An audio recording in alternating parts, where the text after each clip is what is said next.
Welcome to Picks with the Professor, college basketball edition for Tuesday, November 28th. Jake, we are here to talk about 6 college basketball games, 3 of them for everybody on YouTube. The other 3 are part of what we're calling the extended cut that's available to all of our loyal dub clubbers out there. A decent slate here for Tuesday, much better than Monday's slate, but somehow we were able to pick out some winners, and Cousin Jared gave us 3 winners on this show yesterday, and we got the total of the day. It was a pretty good little Monday. Jake, you have quite the act to follow. It's always tough following Cousin Jared. He is very good and very on top of this and knows exactly how to read the model of it. So he's always a big challenge to follow. That's what I've always said, that his greatest thing is like he follows the model and knows its strengths and weaknesses so well. And that's why he's such a valuable member of this team. But between the two of us, I think you've probably forgotten more basketball than Cousin Jared and I have ever known. So you at least have us with that one. We kind of just keep posting the recaps. There's nothing much new to talk about. Maybe after another week or two, things will change up a little bit. We'll have more to discuss.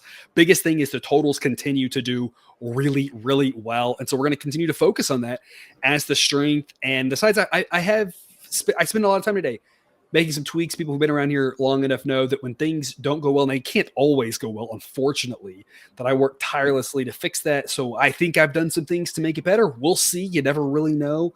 Made a tweak about a week ago. I think it helped kind of stop the bleeding a little bit. But there's still more work to be done. Hopefully I did that work. So hopefully the sides are in a little bit of better shape. Just kind of making some tweaks here and there, a little tinkering to get us going in the right direction. But totals are where it's at. And so of the 6 picks, 4 of them are totals today. And again, as a reminder, you still have a couple of days until the end of the month to sign up on Dub Club for this special end of the year ish. I guess it's not quite the year, end of Thanksgiving, end of November deal. Still calling it Cyber Monday. CBB 2023 is the promo code that'll get you your first month on Dub Club for $9.99. You can use the QR code that's on the screen or the link in the show descriptions, whether you're with us on the audio only version or on YouTube.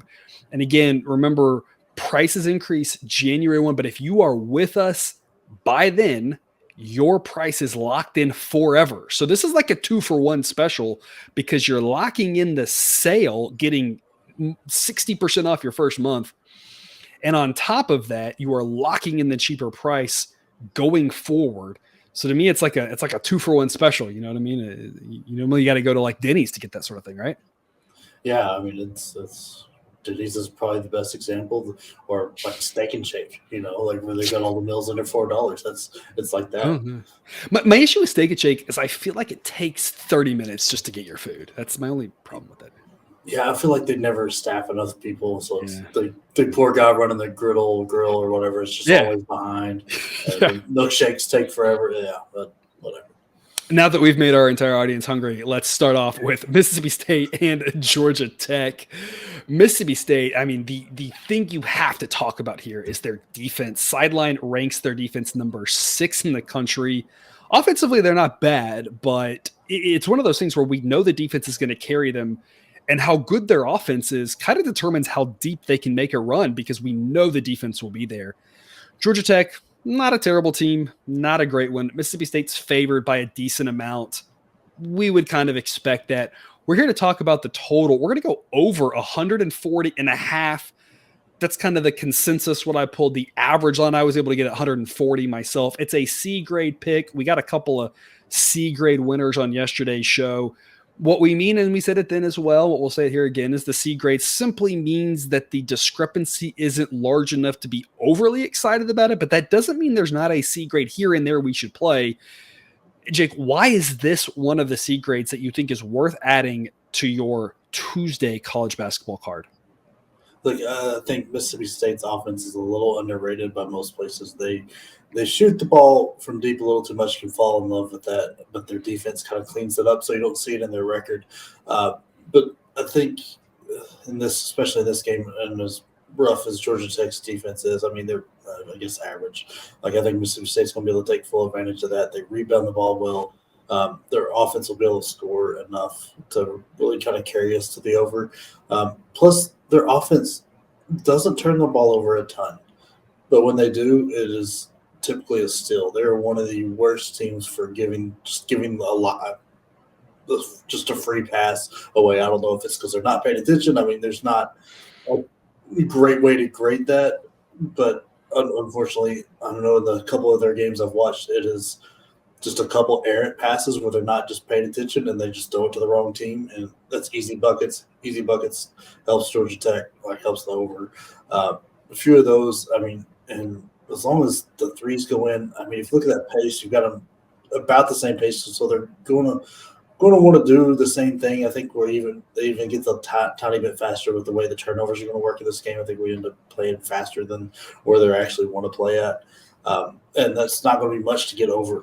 Get around the average number of points in a college basketball game isn't crazy to say that it's going to be right around there when you have the paces like this.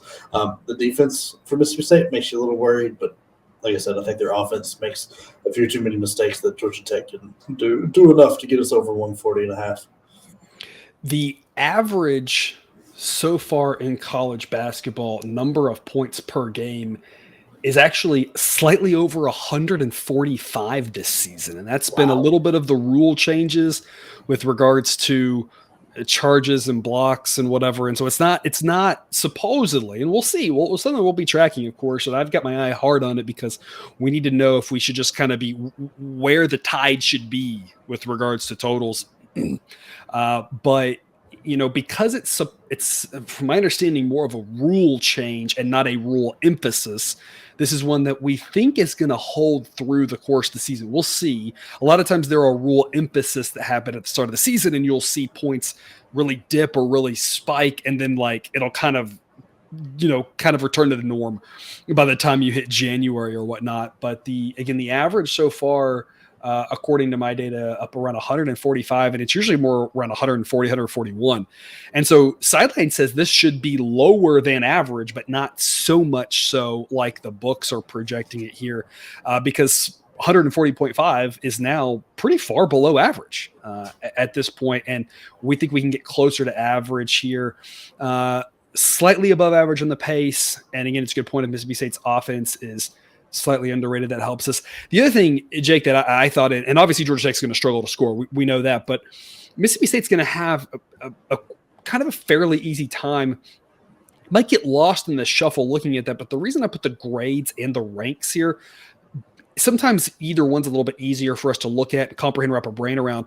But 15 is a standard deviation. 100 is average. More means more points. Less means fewer points. 115 is a full standard deviation above average for Mississippi State. Georgia Tech is right at average on defense. I mean, a full standard deviation difference there, that's going to be advantage Mississippi State when they have the ball. So they should be able to put up a bunch of points, which brings me to the follow-up. I'm going to put you on the spot a little bit here, but you mentioned to me you do like laying the points of Mississippi State. It's not the official pick. The model says, upper single digits, right around 10. Right now, the number is 8.5. I know the model would be a little bit more excited about 8. We get really excited down at 7. It's a little too high for the model's liking, but you like laying the points. And I'm guessing it has to do with the fact that you like Mississippi State's offense to score enough points to lengthen this margin out. And you think they can win by double digits, I'm guessing. Yeah, I'm really excited to watch the Mississippi State team, especially once they get Tolu Smith back, because I think that offense will take a giant leap up. Because if you get some guys that are used to shooting and good shooters around him, it's going to really open things up for him. But it really comes down to the way Chris Jans has this team playing on offense. He's getting more out of them than anybody ever expected. Everybody knew the defense was going to be there. The defense, he's a defensive first coach. They were a very talented defensive team last year.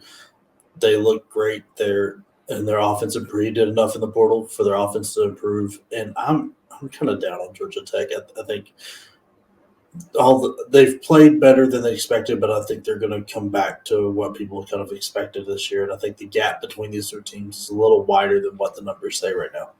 Yeah, when you get a team that's right in the middle of the pack, kind of like Georgia Tech is, or maybe barely above average, that's tough when you get to the top. top teams. So you like laying the points. Model's a little more skeptical, but we both do like the over. So a couple different ways you can play this game, which takes us to another one of the, I guess this is the ACC, SEC Yep, challenge here. So we got 3 of those here. The next one, NC State and Ole Miss. NC State, just kind of a ho-hum, good, not great team. Model has them ranked number 44. Very solid, pretty balanced on offense and defense. Ole Miss, much better on defense, according to Sideline. Lags behind NC State. The model thinks NC State's the better team, but going on the road cancels out, makes this pretty close to a coin toss. The model leans toward NC State at 52%. That makes plus 105 a B grade. Anything around plus odds is right around that threshold right now for a B grade. Even if it's like minus 105, the model would still lean that direction and say, don't lay too much with it. But NC State's the much better team. Jake, what are your thoughts? Yeah, I really think NC State is a much, much better team than Ole Miss. Ole Miss hasn't played anybody so far. I mean, they're if you look at who they've played, it's all just nobodies. I mean, and their best win was an 11-point win over the great mighty Eastern Washington team. Like that, and I mean that was at home. They're not blowing people out, and I know that a win's a win. I'm happy for them, but what you do in those games matters. And NC State really showed up and really impressed me against BYU. They hung right with them, and I think BYU is one of the tougher teams going right now. Mm-hmm. They look great. Yeah, and then like Ole Miss is flirting with disaster. They are winning about 2 and 1 points against teams like Detroit Mercy and I forget who else. But it was just like it's not good, and those are at home. The home court's not doing much for them here because NC State's a much better team. They're very thin. There's just not enough on this roster right now for Ole Miss to really take advantage. NC State's got 3 really good guards that are shooting lights out right now. I mean, one of the guys is hitting 55% from 3, and he's not scared to shoot them. He's hit 12 in the year, I believe. And then they've got Burns, who has just been transferred all around. I think this is his second year at NC State, but he's just a big guy, and he can really be a game changer when he's on the floor and not taking plays off. And I think he's the kind of big guy that Ole Miss is going to struggle with, a very physical, not so much athletic, step out and shoot kind of guy. And he's smart with the ball, makes great passes, sees the floor well. I just think there's too much talent at NC State, and I don't think Ole Miss has enough. I think they're running like a 7-man rotation right now, and 2 guys I know are averaging well over 30 minutes, and the next 2 are 29 and 28. There's just not enough talent on this team yet. You mentioned Eastern Washington. They're a team that's had some decent talent. Of course, I believe the one year, their best year, was when they had the brothers. You had the big mountain man, and then his brother who was like half his size, which was kind of hilarious. And then I guess they both ended up at Oklahoma the next year. But I've got Eastern Washington. The Sideline has Eastern Washington at 190th overall. And just for comparison, I have your team rankings has them at 198th. So, I mean, both, whatever the formula they're using in my formula, projects them as slightly below average. So, yeah, like you said, that's not really an impressive and long travel spot to only win by a little bit. So, yeah, Ole Miss decent, but, still not really able to compete at the higher level yet, which brings me to my main question about Ole Miss. And I'm just curious your thoughts here, because we haven't talked about this team yet this season, but obviously with their head coach, a guy who we know on the court, one of the strongest coaches in college basketball. We saw what he did at Tech. We saw what he did at Texas. And now that he's come to Ole Miss year 1, how quickly do you think he can turn this team around? What do you think their ceiling is? Because obviously we didn't really think he would, anybody would be able to take Texas Tech to the national championship game and be one reviewed centimeter play away from a national championship. I mean, Lubbock is one of the hardest places to recruit in the country, goes to Texas and has a powerhouse built there. And that seems to be unraveling a little bit based off some of the players who've left, but a team that was looking really good last year, and can he do the same thing at Ole Miss? How long will that take? What are your thoughts on that? Yeah, I think Ole Miss fans are going to have to be a little patient. The portal is going to speed this up a little bit, right? But it's Ole Miss isn't a hugely desirable, destination, right? Like it's not got a long history of being great, and there's not a I mean, they've had like Marshall Henderson, one of my favorite players ever. He was just so much fun to watch. But it's not like there's a ton of X talent there that's helping you get people in. And Chris Beard was in the news for all the wrong things last year. Yeah. So, and like I said, they're thin. I mean, he did okay. He did better than okay in the portal. It's just I don't think he did quite enough. They're very thin. I mean, Sharp was a great get out of Western Kentucky. Flanagan a great get out of Auburn, and then Jalen Murray has really surprised me with how well he's done going from St. Peter's to Ole Miss. But I worry that some of these numbers are improved because somebody has to score, and not so much that these guys are that good. I mean, Flanagan is that good. He wanted to get out away from Auburn and be the guy, and he's going to be the guy.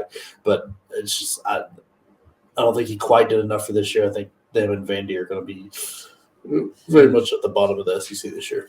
And of course, you make a point that the transfer portal will definitely speed it up versus what would have happened 10 years ago in the situation. And, it took a little bit at Tech for the same reasons, and it might take a little bit here for some of the same reasons, which kind of like balances out the transfer portal, right? It kind of that speeds it up, but the fact that Ole Miss doesn't really have that history might slow down. And again, I wonder too about all the publicity, how much that's going to hurt. To me, it might hurt more of the parents thinking, but I'm not sure how many of the parents are making these decisions. Maybe the parents are a little bit less excited, but the kids maybe don't care. So it's kind of a whole other question mark of like, is it potential that he would struggle to get a guy this year, maybe next year because of that? I'm sure at some point it'll be completely old news and no one will remember, but just a fascinating situation. Obviously a guy X's and O's wise, Ole Miss you have to be really happy with, but a good enough turnaround to be a decent team this year potentially. But in our opinion, a little bit of a ceiling this year, at least. Probably not enough to get it done on average. We think against NC State at these prices we always talk about. You should be willing to bet any team at any price. If we were getting Ole Miss at plus 150, that would be a lovely number to get. That's not what we're being offered. So plus 105, the play there on NC State. And then back to another total for our third of these ACC, SEC games. We do have one more of these in the extended cut. Clemson and Alabama. We had the Alabama under last week in a game that the first half played out just like we expected it, and then the second half just went berserk. And, the model takes that information and makes a new, we're constantly, if you know anything about Bayesian statistics, the concept being we have a distribution, we get data, we put it in with that distribution, we have a new distribution. And that's just it's a lather, rinse, repeat process. And after seeing that, the model's, I think, a little bit higher on their offense, a little bit lower on their defense, a little bit higher on their pace because of that second half and how that played out. They'll play a Clemson team that is much better on offense than defense. If Clemson can get their defense better, they've got a real chance to be a tournament team, but the defense might be what keeps them from it. The offense, again, just fine. Pace-wise, Clemson a little bit below average, but not nearly below average as Alabama is above average. And that's why the model thinks on average we get into the mid-160s. This is an A grade, over 159. Jake, why do you think this number is so low? It feels like with Alabama and a Clemson offense that's so good, this game should see a lot of points, right? Yeah, I think too much credit's being given to Clemson and slowing the ball down. It's not going to happen. Alabama's the better team. Alabama's at home. Also, that pace is addicting when you're playing, and it is so you have to be so disciplined and so extremely on your game and know exactly what you want to do. And that is twice as hard on the road than it is at home, especially when the fans get into it. And it's just a disaster for Clemson in the pace they want to do. Getting into that pace is going to let Alabama just have fun. And like digging into this Alabama's offense. What do you have Arizona ahead of them? Is that who's number one? But Connecticut makes sense. Yes. Arizona 6th, Purdue 3rd, Creighton 4th. Still after that crazy performance, Baylor 5th. So pretty strong. Top set. Yeah. Either way, Alabama ranks 2nd in effective field goal percentage, 14th in offensive rebound percentage, 3rd in 3-point percentage, 7th in 2-point percentage. They haven't played a game under 148, and that in the game that went 148, they scored 102. They did their part. South Alabama did not. I mean, defensively, they're solid. not great, not bad, but they're also in the top 10 in assists to field goals made. Just everything they do seems to be working right now. In Tuscaloosa is just only going to help all that. Clemson is very, very good offense. They have several guards, and then PJ Hall is a very good center who can step out and shoot the three. And unfortunately, I think the way they would slow it down is playing with him back to the bucket. And I don't think Alabama's going to allow that. They're going to force them into jump shooting too much, and that's where this is going to go. I mean, Mark Sears is going to be a blast to watch at Alabama. And if you didn't get the chance to watch Grant Nelson when he was at, I think he was at North Dakota, this is a great time to get to know him. He is a fantastic player. He was probably after Hunter Dickinson, probably the most coveted player in the transfer portal. Going to Alabama was really kind of surprising to me. Didn't see him wanting to go there, but apparently he did, and he's thriving there. They've also got Hofstra transfer Aaron Estrada, who's just having his best year of his life. And it's just incredible how Nate Oates gets these guys to overperform what they've done previously and share the ball. It's just unreal, and I think that's where this kind of goes. It's going to be all Alabama way they want to go, so that we're going to be going well over this 159. And this is one where Alabama is a big favorite as well. A little bit scarier, in your opinion, to lay the points here than Mississippi State, just because with this weird frenetic pace, we just don't know how many points, who's going to score, exactly how it'll play out. So one maybe we're less excited to lay a number with. But I just want to point out with Clemson, because you made the comment, in your opinion, it would be that people are thinking Clemson can slow it down. But when you dive into it, Clemson played a game against Davidson that had 133 points. But Southern has Davidson as the 320th ranked team with regards to pace. That is on the literal opposite end of the spectrum as Alabama. When you look at what happened against UAB and Boise State, Southern has Boise State is 235 in pace and UAB at 135. Both of those games got into the low 150s. And those are still teams that are paced more in the middle of the pack. So I'm not really sure there's any evidence that Clemson's able to slow anything down. Like they very much seem to be going with the pace of the opponent. And in this case, that spells a lot of points because Alabama loves playing these sort of games. We talked last show about how we did well with some of the Alabama unders. That again had, I think, more to do last year with conference play. You get a little bit more measured possessions, a little bit more cautious. Especially when you get down to the grind at the end of the season, it's a little bit different than earlier on. It's a little bit more running gun. You do see points tend to tail off as the season goes along for various reasons. So, we're going to try the over on this one. 159 is the number A-grade picks. The model thinks mid 160s.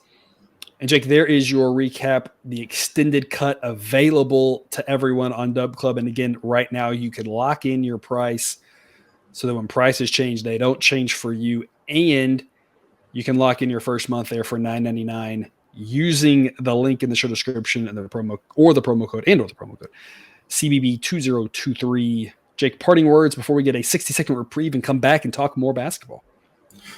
I just got a question for you. Do you think the SEC is doing this ACC challenge to try out some of these ACC teams that they want to bring in, just see how, like, hey, how's your fan base? How's it going to look? And just kind of eliminate the ones they don't like?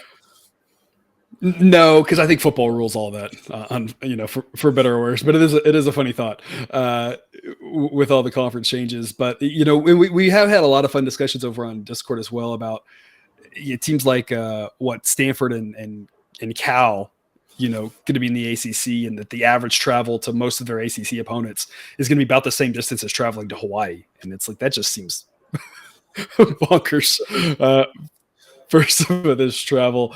But it should make for a great week of basketball. And hopefully we see you on the other side of the music for more picks.